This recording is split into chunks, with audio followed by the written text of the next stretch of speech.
Now, it's one thing to understand what procrastination is, what the cycle is, the effects of procrastination, and how it actually works when we talk about, of course, psychology wise. How is it working in your brain and what's really going on?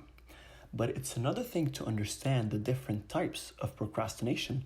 And that's exactly why we're going to talk about the different types of procrastination in this lecture, including, of course, the perfectionist, and we already talked about it a little bit, the imposter, the dread-filled, the overwhelmed, and the lucky.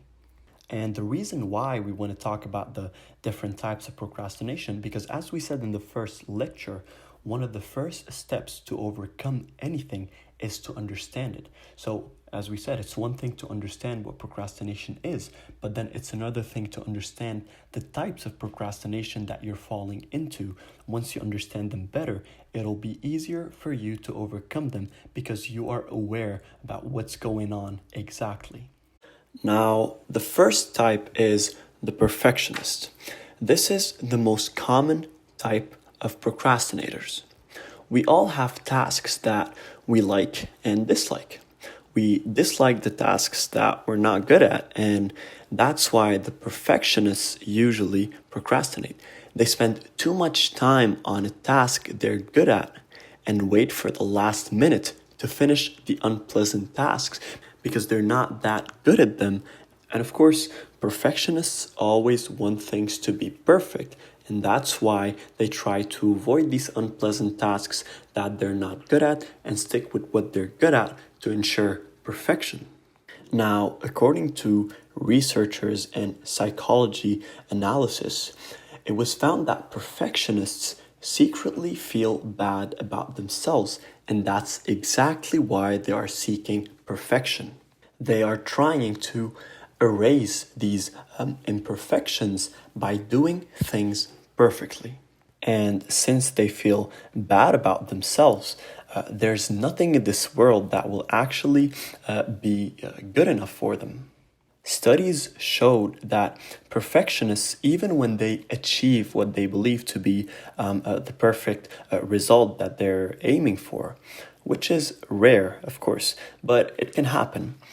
These positive feelings that comes out of this achievement will only last for a short period of time before going back into the psychological state of not being good enough and then again aiming towards a bigger perfection goal. And perfectionists are under constant pressure because of their situation and their mentality. And lastly, perfectionists are really hard on themselves. They have this self-critical attitude that eventually leads them towards depression and anxiety and putting expectations so high, and they don't meet these expectations and they end up being disappointed. Now we're going to move into the next type, which is the imposter.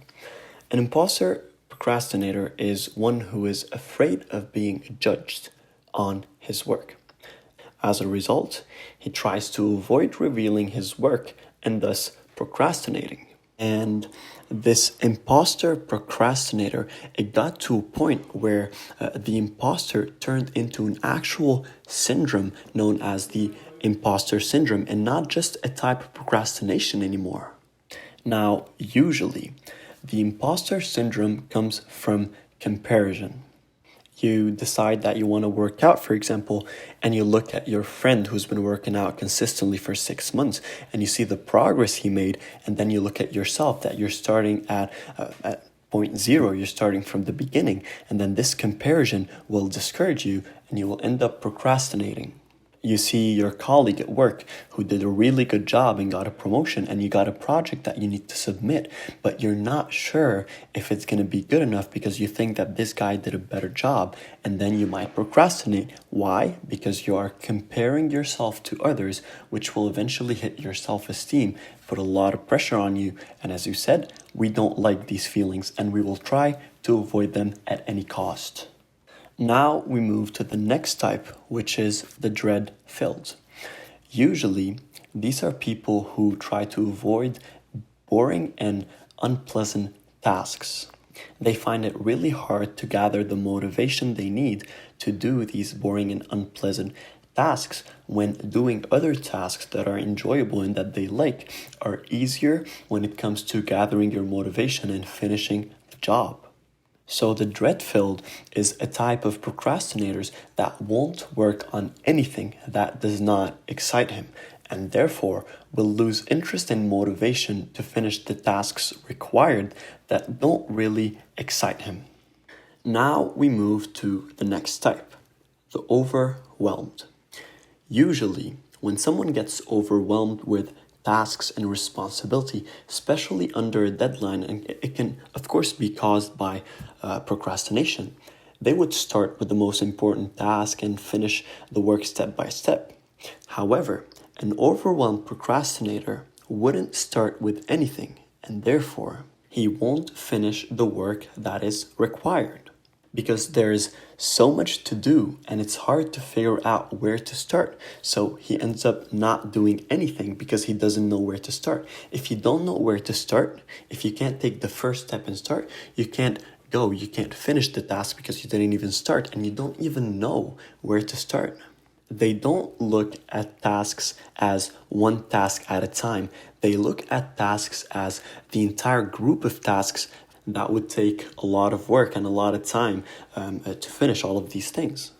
And I was reading a very interesting article on Log.co about it, and they said that this thought of tackling even one task for the overwhelmed procrastinator is like pulling a piece out of the Jenga tower that is your life. So having a lot of stuff that you need to do and adding the pressure of time because you need to submit these projects or essays or you need to finish the work at a certain time or at a certain date. This adds a lot of pressure on you. And not knowing where to start. If you choose a task, you might start thinking that if choosing this task is the right thing or not because you have other things that you need to do. So what if starting with this task can affect the results for other tasks? And you get to a point where all of this frustration would make you overwhelmed and therefore you wouldn't do anything. And finally, the last type of procrastinators, and I'm pretty sure that most of you are familiar with this type. There's a group of procrastinators that have actually made peace with procrastination. They accepted it and they know how to tackle their tasks and get the work done on the last minute.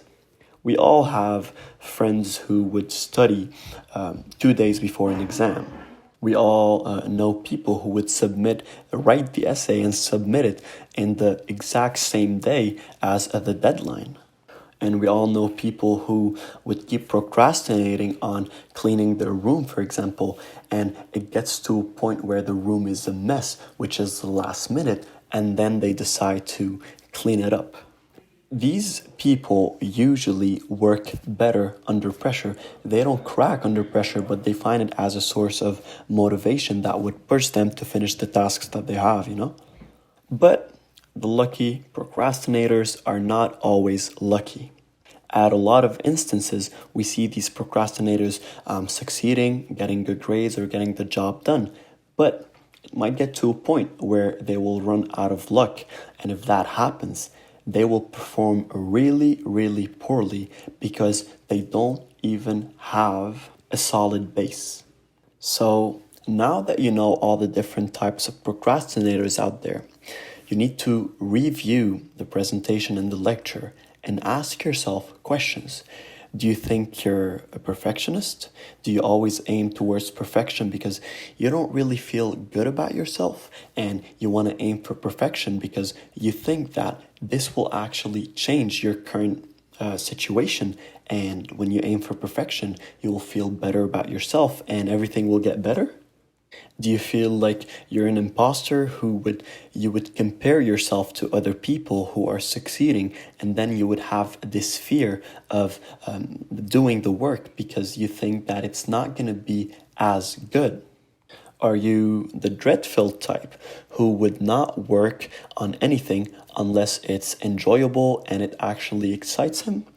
Are you the overwhelmed type who would procrastinate a lot and eventually you get a lot of tasks that you have, but you still don't work on them because you're overwhelmed and you have a lot to do that you don't even know where to start. So to get actually to finish everything, you don't even know where to start, right? And lastly, the lucky. Do you think you're the kind of person who would procrastinate everything, but unlike the overwhelmed, you would actually start and try to finish these tasks last minute? And of course, sometimes you can be lucky, sometimes you're not as lucky, but it's just the mindset and the type of procrastinators. Now, the important thing, as I said in the beginning of the lecture, is to understand what type of procrastinators you are.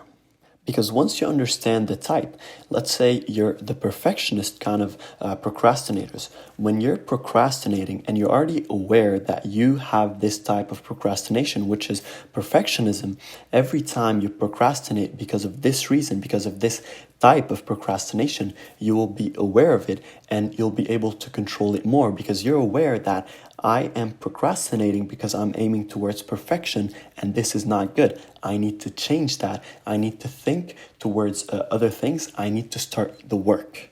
So you need to figure out what type or types of procrastinators you are. You might have different types inside of you depending on the tasks and what you're working on. Figure them out so you can move to the next step.